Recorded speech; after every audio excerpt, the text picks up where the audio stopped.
Hello साथीहरू, मैले चाहिँ आज नेपालको संविधान 2072 को भाग 3 मा रहेका मौलिक हक अधिकारलाई 5 मिनेटमा नै कहिले नबिर्सिने गरी याद गर्ने ट्रिक लिएर आएको छु। धेरैले यसलाई याद गर्ने कमन ट्रिक चाहिँ अगाडिको अक्षरलाई लिएर याद गरिरहेको देखेँ, तर पनि यसरी याद गर्दा चाहिँ अब धेरै कुराहरू त्यसरी नै याद गर्दाखेरि चाहिँ अलिक कन्फ्युजन हुने चान्स बढी हुने भएकोले त्यहाँ भएको किवर्डहरूलाई चाहिँ समातेर चाहिँ एउटा मिनिङफुल सेन्टेन्स बनाएर याद गर्न सक्यो भने चाहिँ त्यो चाहिँ अझै बढी इफेक्टिभ र प्रोडक्टिभ हुन्छ जस्तो मलाई लाग्यो। त्यही भएर मैले चाहिँ एउटा सेन्टेन्सहरू बनाएको छु, तपाईँहरूले हेर्न सक्नुहुन्छ। धारा 16 देखि 18 सम्म चाहिँ सम्मानपूर्वक स्वतन्त्र र समान जिन्दगी बाँच्न पाउने हक सबैलाई छ। यसमा सबै आयो। एउटा भनेको सम्मानपूर्वक बाँच्न पाउने हक, स्वतन्त्रताको हक र समानताको हक भनेर यसमै समेटियो धारा 16 देखि 18। त्यस्तै धारा 19 देखि 24 सम्म छ। सञ्चारको माध्यमले न्यायालयलाई अपराध यातना, नजरबन्द र छुवाछुत सम्बन्धी प्रमाण दिन सहयोग गर्दछ। सञ्चारको माध्यम भनेको चाहिँ हाम्रो फोनहरू भयो। यिनीहरूले चाहिँ कुनै पनि कुरा को एगेन्स्टमा या फेरि त्यसको पक्षमा चाहिँ हामीले चाहिँ प्रुफहरू चाहिँ कलेक्ट गर्न चाहिँ सञ्चार माध्यमले हेल्प गर्छ। जस्तै तपाईँले सञ्चार माध्यम भन्दा हाम्रो फोनलाई सम्झिन सक्नुभयो नि त, त्यसमा हामीले रेकर्डिङहरू गर्न सक्छौँ, त्यसले हामीलाई हेल्प गर्ने भयो। त्यस्तै अर्को छ धारा 25 देखि धारा 28। आफ्नो सम्पत्ति, धर्म र सूचनालाई गोप्य तरिकाले राख्नुपर्छ। यो भनेको हाम्रो सम्पत्ति, सूचना, धर्म भनेको चाहिँ गोप्य तरिकाले राख्नुपर्छ नि त। हामीले त्यसलाई नै सम्झिनुभयो भने सम्पत्तिको हक अनि धर्म धार्मिक स्वतन्त्रताको हक, सूचना भनेको सूचनाको हक, गोप्य भनेको गोपनीयताको हक भइहाल्यो। त्यस्तै गरी अर्को छ धारा 29 देखि धारा 32 सम्म।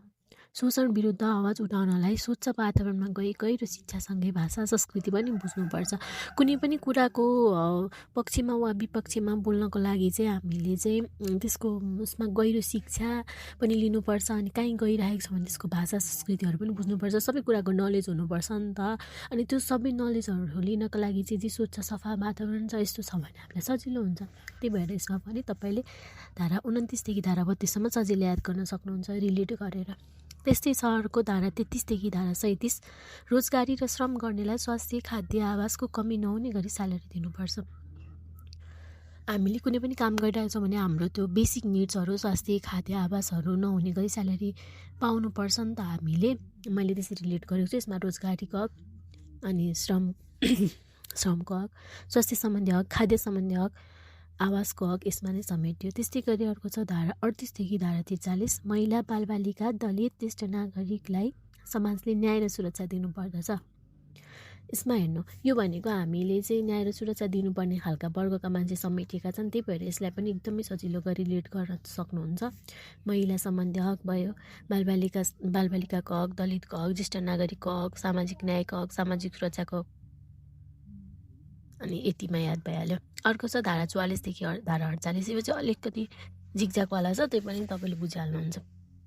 उपभोक्तालाई देश निकाला गर्नुभन्दा संवैधानिक उपचार गरेर मौलिक हक दिई कर्तव्यको पालना गरौँ। उपभोक्ता भनेको चाहिँ तपाईँले एउटा मान्छे सम्झिन सक्नुभयो। यसमा चाहिँ अब उपभोक्तालाई चाहिँ देश निकाला विरुद्धको हक हो नि त। त्यही भएर देश निकाला गर्नुभन्दा चाहिँ संवैधानिक उपचार भनेको संवैधानिक उपचार गरेर, अब हामीले संवैधानिक उपचार गरेर या फेरि कोर्टमा लगेर केही कानुनी कारवाही गरेर चाहिँ उसलाई मौलिक हक दिएर चाहिँ आफ्नो कर्तव्यको पालना गर्नुपर्छ, उसलाई निकाल्नु हुँदैन भनेर भनेको।